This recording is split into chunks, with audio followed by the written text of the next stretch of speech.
अस्सलामुअलैकुम। Story line 360 या मशहूर होस्ट मोमल ज़ैनब बलूची के में सेगमेंट टॉपिक है ऐसे परवेज़ मुशर्रफ और बलूचिस्तान भी या पाकिस्तान भी मगेंदी के परवेज़ मुशर्रफ जनरल रिटायर्ड परवेज़ मुशर्रफ है बीरान होगा पद दो नमूने मरद अमल गेंदी पूरे पाकिस्तान और अगर ट्विटर गप बेखनी आउदा भी एक जोताई जंग जो इससे चला गई अगर मैं बेगिंदी के परवेज़ मुशर्रफ यकनी मगा जो हामिया आ गोशा के आई पूरे एजाजी वर्डिया आई कलो कसारत करें बीबी दूमी निमगा में गेंदी के मर्दम गोशा के अम्मा क्या ये सज़ा रस्ता होता सज़ाए मौत और सज़ाए मौत बाद सै रोज के आइए जो लाश या डी चौका लटकाई नक बीबी अंची मर्दम जिससे गप करेंगे कि ये भी सज़ा आइए पूरा कनक बीबी तक आओ की मर्दम दिगी कोई आयन शिकनी मखनन थी पर्चा के अगर आयन शिकनी है सज़ा मर्दमा न रसी को देम तेरा भी मर्दमा ना ये चीज़ें सरा हौसला अफजाई रसी और देम तेरा भी आयन शिकनी है वाक़ियात जैसे पेश आयन ब्या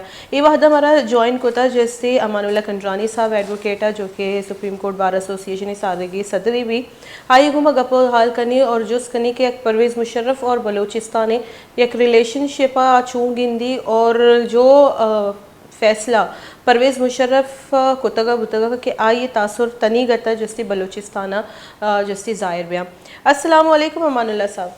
वालेकुम अस्सलाम। बहुत बहुत शुक्रिया सर आपका कीमती वक्त देने के लिए। अमानुल्लाह साहब, आप कैसे देखते कि जो परवेज़ मुशर्रफ के जो जितने भी उनके फैसले थे उनके असरात क्या आप देखते कि अभी भी बलूचिस्तान में नज़र आ रहे हैं? बिस्मिल्लाहिर्रहमानिर्रहीम। मैडम, मैं वकील का शुक्रगुजार हूँ कि उन्होंने एक अहम मौके पर मुझे मौका दिया कि मैं अपनी बात आपके देखने वालों को और कौम को बता सकूँ। गुजारिश ये है कि एक बंदा फौत हो गया, फितरी मौत मरा है, तो हम तो उस पर पहले तो इन्ना लिल्लाहि व इन्ना इलैहि राजिऊन पढ़ते हैं बतौर एक मुसलमान के। जी। मगर जिस तरह हम हलाकू खान वो भी मुसलमान थे और चंगेज खान ये भी, तो जिस तरह बाकी जालिम थे उनके नाम हम लेते हैं और उनके किरदार पर बात करते हैं, तो उस वक्त के दौर के हिसाब से तो हमें ये बात कर रहे हैं किसी के ज़ात के खिलाफ नहीं कर रहे हैं क्योंकि मरा हुआ शख्स है। हम कोई इल्ज़ाम नहीं लगा रहे हैं कि किसी को सफाई का मौका न मिले। इस वजाहत के साथ मैं करूँगा, मुशर्रफ का जो सबसे पहला बड़ा इकदाम है 12 अक्टूबर 1999 का, जिसमें एक सिविल हुकूमत का तख्ता उल्टा और तमाम काबीना को बरतरफ किया, खुद से आकर जो है अपने आप को सदर कहलाया। ये इकदाम सब सारे इकदाम का जड़ है, बुराइयों का जड़ है। अगर इस पर मुज़ाहमत होता जिस तरह तुर्की में हुआ जुलाई 2020 में, तो ये जो है इसके बाद इस तरह के वाक़या जो है नहीं हो सकते थे। तो आज सारी 2016 में तो मैं कहता हूँ सबसे बड़ा जुर्म सियासतदानों ने किया जिन्होंने मुशर्रफ के दौर को एक्सेप्ट किया। वाहिद नवाब अकबर खान बुक्की थे जिन्होंने कहा था हम सब सेंट्रल कमेटी के मेंबर थे और हमें भेजा तमाम सियासी पार्टियों की तरफ एक कमेटी की शक्ल में हम मुशर्रफ को रिजेक्ट करें। उनके ना बल्दियाती इलेक्शन में हिस्सा लें ना जनरल इलेक्शन में हिस्सा लें। बदकिस्मती से हमारे पार्लियामेंट ने भी उनको लिजिटिमेसी दी, हमारी अदालतों ने भी उनको लिजिटिमेसी दी और उसके नतीजे में फिर क्या हुआ आपने देखा, बलूचिस्तान में उन्होंने एक आग लगाई। उन्होंने अपने सबसे बड़े दुश्मन नवाब अकबर बख्ती को शहीद किया। मैं समझता हूँ उसका दुश्मन नवाज शरीफ नहीं था, नवाज शरीफ ने तो उसको फैसिलिटेट किया। अगर वो इलेक्शन में हिस्सा न लेते, अगर ये लोग उसको रिजेक्ट करते, अगर सड़कों पर आकर टैंकों के सामने नहीं लेटते, कम से कम मुफादात के लिए उनके सामने हल्फ ना उठाते क्या पट्टी बांधकर, तो ये जुल्म नहीं कर सकता था। न वो लाल मस्जिद को शहीद कर सकता था, न हजारों लोगों को कत्ल कर सकता था, न सैकड़ों लोगों को अमेरिका और अफगानिस्तान के हवाले कर सकता था हमारे शहरियों को, जिसमें आफिया सिद्दीकी साहबा शामिल है। तो कंडरानी साहब ऐसे कंडरानी साहब ये कहना तो गलत होगा जी। कंडरानी साहब तो ये कहना क्या सही है कि वो कहते हैं कि अकबर बुख्ती साहब ने कभी पार्लियामेंट को नहीं माना, उन्होंने जो है आइन को तस्लीम नहीं किया, पाकिस्तान को तस्लीम नहीं किया। तो सबसे पहले तो जो एंटी पाकिस्तान या एंटी रियासत काम तो ये था कि एक जर्नल जो है वो सियासत में हिस्सा ले। तो तो इन अकबर बुख्ती साहब को कैसे ये लोग जो है आइन दुश्मन कह रहे हैं या पार्लियामेंट दुश्मन कह रहे हैं, जबकि आइन के हिसाब से तो सिर्फ वो ही खड़े रहे कि उन्होंने एक जर्नल को इसमें जमहूरी निज़ाम को तोड़ने में जो है उन्होंने मना कर दिया। मैं समझता हूँ आपने अपनी तरफ से तबसरे किए, वरना तारीख ऐसे नहीं बताती है। जी अगर आपको तारीख याद हो तो बलूचिस्तान से 2 एडवाइजर मुकर्रर हुए थे एजीजी के, एजेंट ऑफ गवर्नर जनरल।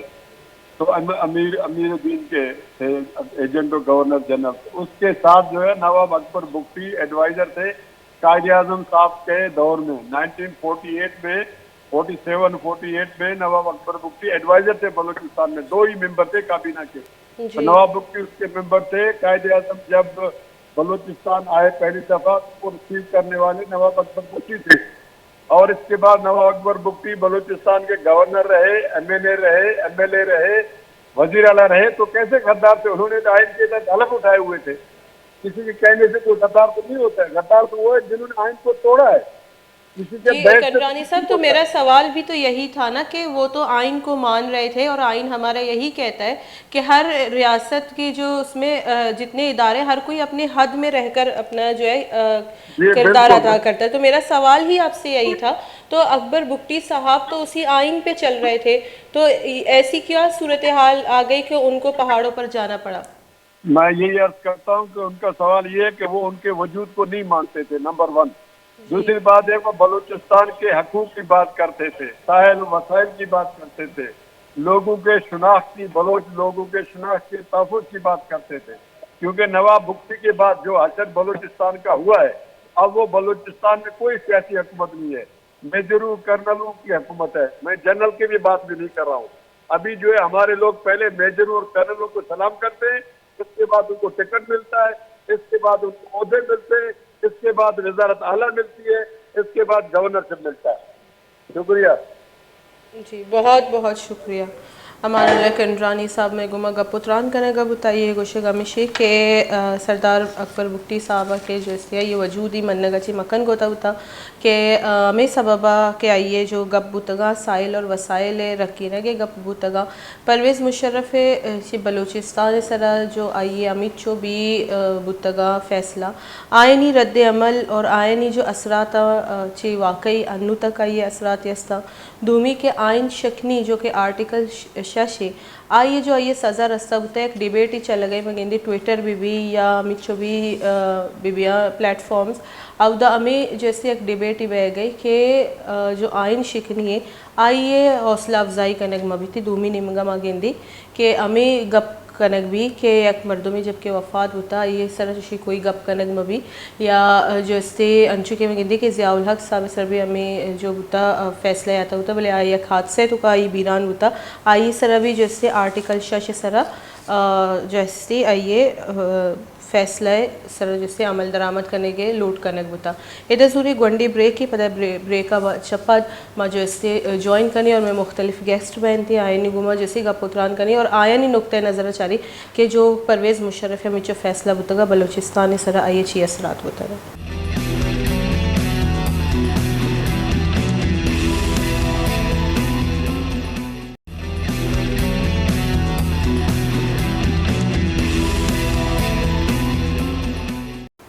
वशित करें एक रंदी पदा हमारा जैसे स्टोरी लाइन 360 है ज्वाइन कोता नवाबजादा जमील बुगटी साहब जो कि एक बलूच राशून है और सरदार अकबर बुगटी साहब जैसे साहबजादे आइए मैं वशित करने में प्रोग्राम। अस्सलाम वालेकुम नवाबजादा साहब। वालेकुम सलाम। मुफ्ती साहब बहुत बहुत शुक्रिया आपका कीमती वक्त देने के लिए। सर जैसे कि हम देखते कि परवेज़ मुशर्रफ और बलूचिस्तान की जो एक हिस्ट्री है उस पर हम बात करना चाह रहे हैं कि वो आप क्या समझते कि जितने भी उनके फ़ैसले थे क्या उनके जो असरात अभी तक बलूचिस्तान में नज़र आ रहे हैं? बिल्कुल जी, वो आप इस टाइम तो जिस जो माइंडसेट के साथ उसने मेरे वालिद को और हज़ारों बलोचों को शहीद किया था वो उसके सब कुछ उसके बरक्स हो गया। और मैं तो कह रहा था कि अल्लाह उसको और भी ज़्यादा लंबी उम्र देता ताकि वो दुबई में पड़ा रहता और देखता बलूचिस्तान की जो जद्दोजहद है आज़ादी की वो कहाँ से कहाँ जा रही है। जी बुगटी साहब जी अगर उनके पुराने इंटरव्यूज़ देखें तो वो कहते हैं कि ये सारा एक कुकड अप प्रोपेगेंडा है, जो मेरे जितने भी ऑपरेशंस थे वो जस्टिफाइड थे, उनका ये कहना था अगर उनके पुराने इंटरव्यूज़ देखें। वो तो ये भी कहते हैं कि बांग्लादेश में जो हुआ था वो भी जस्टिफाई करते हैं उसको कि वो भी जस्टिफाइड था।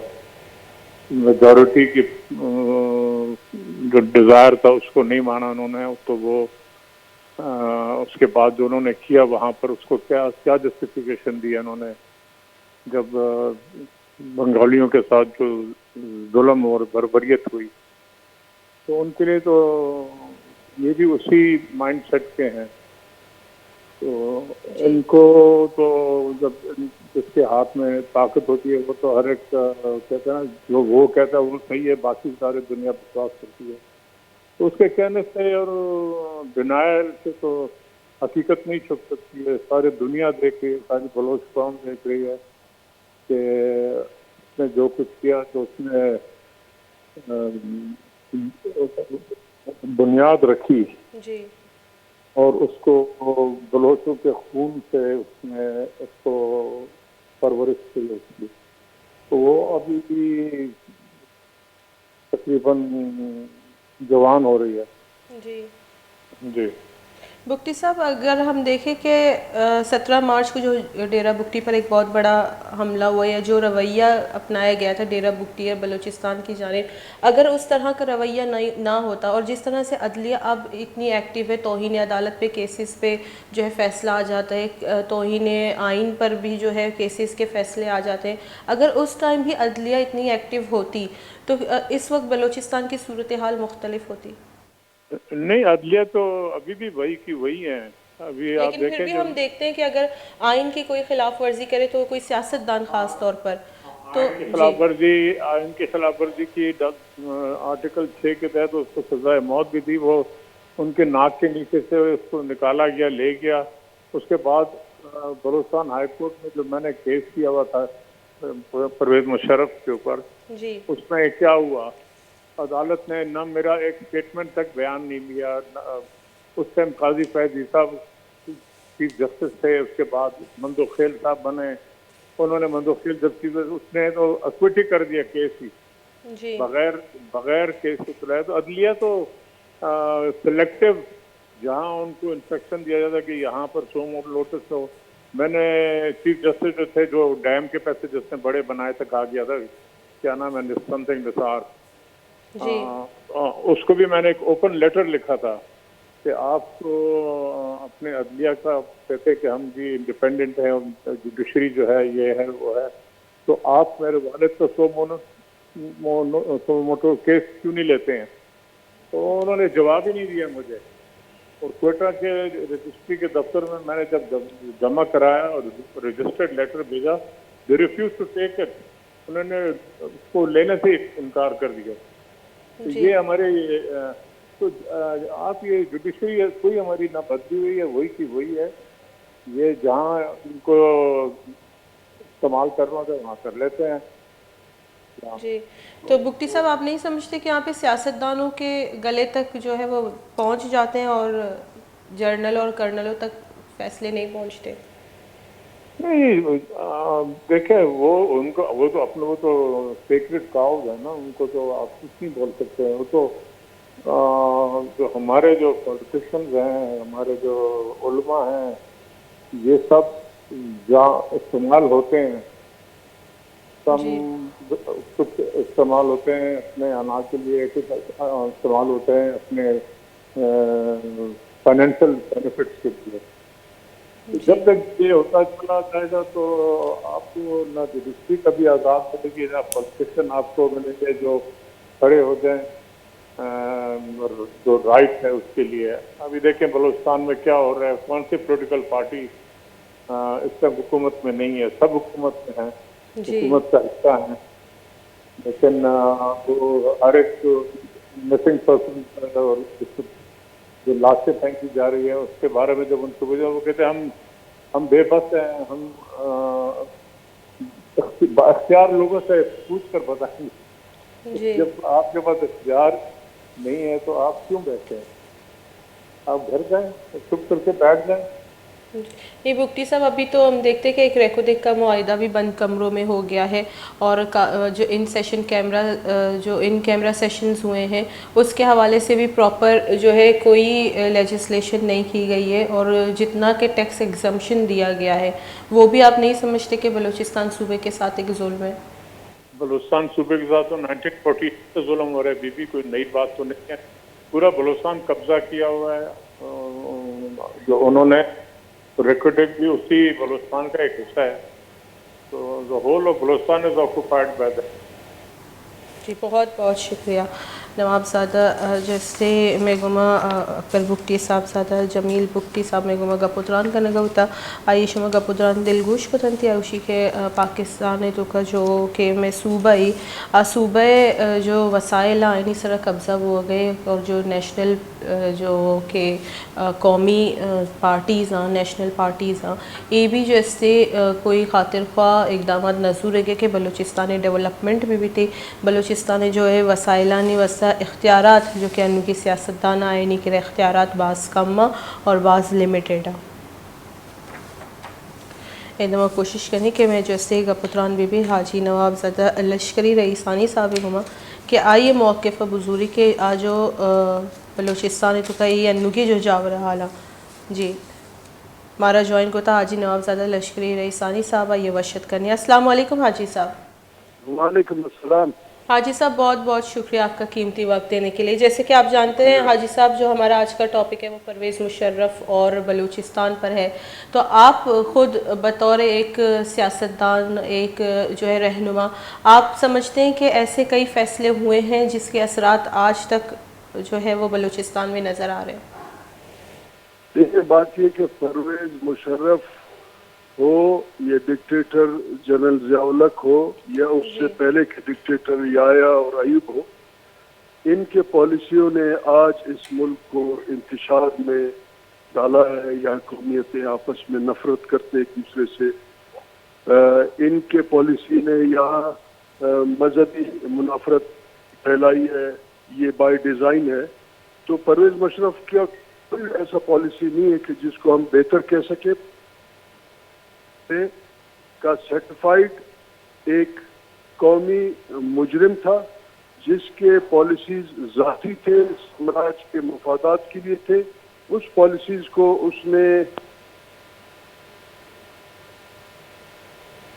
हाजी साहब आपको हमारी आवाज़ आ रही है? हम कोशिश करें कि मैं कोशिश करें कि दोबारा हाजी साहब गुमा जैसे मैं कनेक्ट भी भाई हाजी साहब भी होती मौक़िफ़ आवेदन थी कि चूँकि बलूचिस्तान अमा सूरत आल यस्ती वाहदा में जो परेशानी हमें जो जुड़ा अस्ता या जो कि एक इंसर्जेंसी है भी एक जैसे तासुरे और एक असरी अस्ते आइए भी अंचु गोशक भी के इधरों अमा जो ऑपरेशंस बुतगा जो क्या बलूचिस्तान हक का न बुतगा बल्कि बलूचिस्तान वरना न जो इससे गलत राह सरा रवगे सरा अमी चीज़ाना ही जो इससे फोर्स को था। बारह दोबारा हाजी साहब ज्वाइन को था वशत करें हाजी साहब। जी हाजी साहब अपनी बात कंटिन्यू कीजिए। ये जो मुल्क में इंतज़ामी माशी सियासी अफरा तफरी है ये परवेज़ मुशर्रफ और उस जैसे जो इस मुल्क में डिक्टेटर रहे या उनका पसमानदगान जो आज उसके पॉलिसीज के तसलसल है इसके वजह से है। तो मैं समझता हूँ कि परवेज़ मुशर्रफ जो एक आर्टिकल 6 का सर्टिफाइड एक मुजरिम था जिसको पाकिस्तानी रियासत के ताकतवर इदारों ने बचा के दुबई में ले गए। पाकिस्तान की अदालत या पाकिस्तानी इंसाफ से तो जनरल मुशर्रफ बच गया, मगर ये बात है कि अल्लाह के इंसाफ से वो नहीं बच सकेगा और आज अल्लाह के अदालत के खड़ा और इंशाल्लाह वो सज़ा भुगतेगा। आज जो मफलूज पार्लियामेंट है जिस पार्लियामेंट में कोई कानून साजी नहीं हो रहा है ये उस पॉलिसीज का तसलसल है। पस पर्दा जो डिक्टेटर इस मुल्क में बैठा है वो परवेज़ मुशर्रफ और उसके साम्राज्य आकाओं का पॉलिसीज को आगे ले जा रहा है। बलूचिस्तान में जो खूनरेजी है, मिसिंग पर्सनस हैं, बदतरीन करप्शन है, अफरा तफरी है, माली बेज़ाब्तियाँ हैं, ये तमाम परवेज़ मुशर्रफ और डिक्टेटर्स के पॉलिसी हैं। यहाँ बलूचिस्तान के लोगों को वो गुर्बत बेरोजगारी के चक्की में पीस के फिर उनको अपना टाउट बनाना चाहते हैं। तो मैं परवेज़ मुशर्रफ को पाकिस्तानी अदालत के फैसले के खिलाफ जो रियासती इदारे उनको बचाने वाले उनका मैं मजम्मत करता हूँ और मैं समझता हूँ कि जिन्होंने रियासती प्रोटोकॉल दिया इस शख्स को जो आर्टिकल 6 का मुर्तकिब था उनके खिलाफ आज का पार्लियामेंट अगर मफलूज नहीं है उन तमाम ऑफिसर्स के खिलाफ कार्रवाई करे और उन पे भी आर्टिकल 6 लगे, क्योंकि परवेज मुशर्रफ उसका बाकायदा तौर पे अदालत से मुर्तकिब करार दिया जा चुका है। जी, बहुत बहुत शुक्रिया। मैं गुमा जैसे बलूचिस्तान राशून सियासी राशून कानून सान हाजी लश्करी साहब जैसे मैं गुमा गपुत्रान कने गुता मरुचि के में प्रोग्राम बुता परवेज़ मुशर्रफ और बलूचिस्तानी जो एक हिस्ट्री है आइए सरमा गपुत्रान गोते मारा जुता जुताई जैसे मेहमाना न ज्वाइन को अमानुल्लाह कंडरानी साहबा और नवाबजादा जमील बुख्ती साहब हमारा ज्वाइन को जैसे और इशियाबाद हाजी लश्करी रईसानी साहब हमारा ज्वाइन को मगिंदी के जो के बलूचिस्तान सोल्जर्स रादेग बुतगा क्यामा के अवधा मार्च है एक हमला ही कनक बुता आइए बाद में गिंदी की सूरत हाल बलूचिस्तान ने जो ख़राब बुता ये बात दोबारा जैसे शर्रिय नेमगा नशुतान चूँकि मैं ट्विटर गेंदे और गेंदे एक बहस से छड़े था कि जो कि एक पेशावर हाई कोर्ट जो चीफ जस्टिस वकार सेठ बुता ये जो एक फैसला सुनाई था बुता परवेज़ मुशर्रफ सज़ाए मौत है आइए बाद सैरुच डी चौका ये जैसे लाशें लटकीने के पाव देगे जैसे आइए एक फैसला ही दाता बुता चीके एक आर्टिकल जो शशे आइन है आइए आइन शिकनी है सज़ा में बुता नूमा गेंदी के जब आई बीरान बुता ये बाद या कि बहस से चढ़े था कि ए पैम के एक मरहूम जो था ये सरा चुशी कोई बरकनग मबीत थे और दूमी निमगमा गेंदी के मर्दम गोशा कि अगर आइन शिकनी कसी कंती और आइए जैसे सज़ा आइन नरसी और आव के वाहदा जैसे आइन शिकनी अमी पैम देमा बरजा दारक भी और आइए छी हौसला अफजाई रसी थी बलूचिस्तान की जो सूरत हाल होता ये सर अभी मगा पुतरान करें इदा नुमाना में वहद अहलास होता बना मोमल ज़ैनबा इजाज़त भी थी अल्लाह